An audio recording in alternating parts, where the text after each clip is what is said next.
আসসালামু আলাইকুম, স্বাগত সবাইকে। আজকের পর্বে আপনাদেরকে বানিয়ে দেখাবো ফুচকা। ফুচকা খেতে পছন্দ করে এমন মানুষের অভাব নেই, কিন্তু ঘরে বানাতে গেলে দেখা যায় নানা রকম বিপত্তি। সবার প্রথমে যে ঝামেলাটা হয়, ফুচকার পুরিটা ঠিকমতো ফুলে না, যদিও বা ফুলে ঠিকমতো মুচমুচে হয় না। তাই আজকের পর্বে এই সমস্ত সমস্যার সমাধান একটা ভিডিওতে দিয়ে দেব। তাই আশা করছি যারা ফুচকা প্রেমী আছেন তাদের আমার ভিডিওটা খুব পছন্দ হবে। তাহলে দেরি না করে শুরু করে ফেলি। প্রথমে আমি একটি পাত্রে আধা কাপ সুজি নিয়ে নিলাম।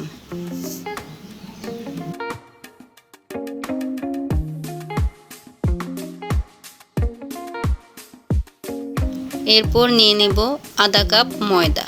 আপনি চাইলে ময়দার পরিবর্তে আটাও ব্যবহার করতে পারেন। সাথে হাফ চা চামচ নিয়ে নিচ্ছি তাল মাখনা।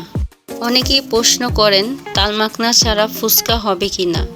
অবশ্যই হবে, ফুচকা ফুলার সাথে তাল মাখনার কোনো সম্পর্ক নেই।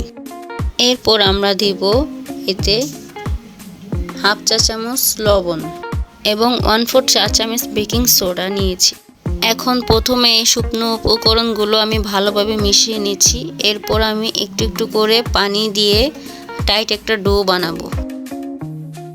দেখুন, এবার ডোটা আমাদের ঠিক এইরকম দেখতে হবে, বোলের চারপাশে যাতে না লেগে থাকে। এবার পারফেক্টলি হয়েছে ডোটা, দেখুন। দেন এখন আমি এইটিকে একটি ভিজা কাপড় দিয়ে ঢেকে রেখে দেব আধা ঘন্টা। এবার আমি এই কাপড়টা উঠিয়ে দেখব। দেখুন, আধা ঘন্টা পরে কি মসৃণ দেখতে লাগছে, কিন্তু এখনও একটু টাইট আছে। আর আমি এটিকে দুটি ভাগে ভাগ করে নিয়ে দুটি রুটি তৈরি করব। খুব বেশি মোটা বা পাতলা তৈরি করা যাবে না, জাস্ট আমরা নর্মালি যেরকম রুটি খাই ওরকম করে আমি দুটি রুটি বানিয়ে নিয়েছি। এখন এই রুটি দুটি একসাথে রেখে বেলে নেব।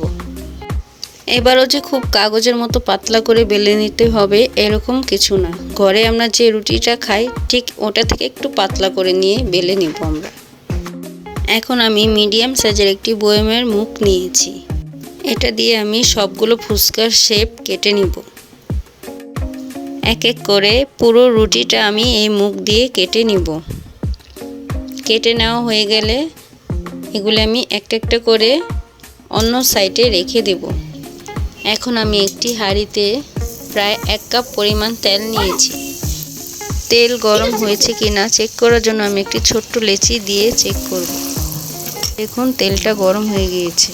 এখন আমি এক এক করে সবগুলি ফুচকা পাঁচটা করে দিয়ে ভেজে নেব।